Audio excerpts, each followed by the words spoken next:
अथ श्री दकारादि दत्तात्रेय अष्टोत्तर शतनाम स्तोत्रम्।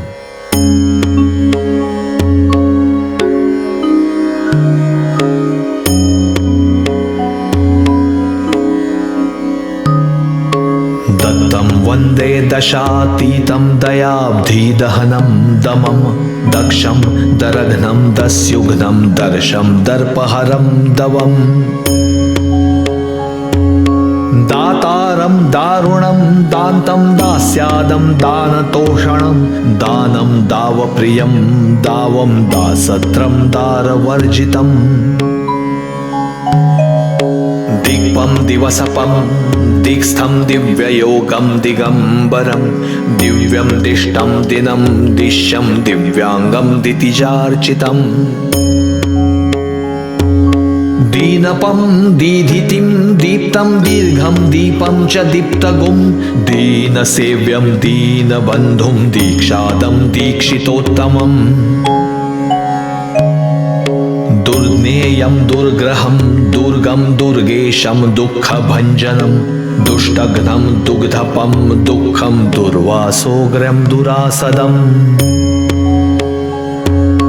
दूतं दूतप्रियं दुष्यं दुःशत्रं दूरदर्शिपं दूरं दूरतमं दुर्वाभं दूराङ्गं च दूरगम् देवार्चयं देवपं देवं देयज्ञं देवतोत्तमं देहज्ञं देहिनं देशं देशिकं देहि जीवनम् दैन्यं दैन्यहरं दैवं दैन्यदं दैविकान्तकं दैत्यघ्नं दैवतं दैग्र्यं दैवज्ञं दैहिकार्तिदम् दोषघ्नं दोषदं दोषं दोषित्रं दोद्वयान्वितं दोषज्ञं दोहपं दोषद्बन्धुर्दोर्ज्ञं च दोहदम् दौरात्म्यघ्नं दौर्मनस्य हरं दौर्भाग्यमोचनं दौष्ट्यत्र्यं दौष्कुल्यदोषहरं दौर्हृद्यभञ्जनम् दण्डज्ञं दण्डिनं दण्डं दम्भघ्नं दम्भिशासनं दन्त्यास्यं दन्तुरं दंशिघ्नं दण्डज्ञं च दण्डदम्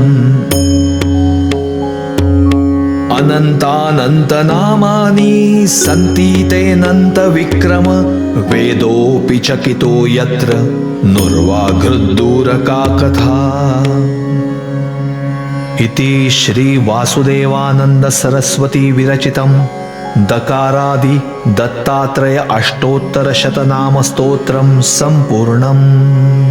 श्री गुरुदेव दत्त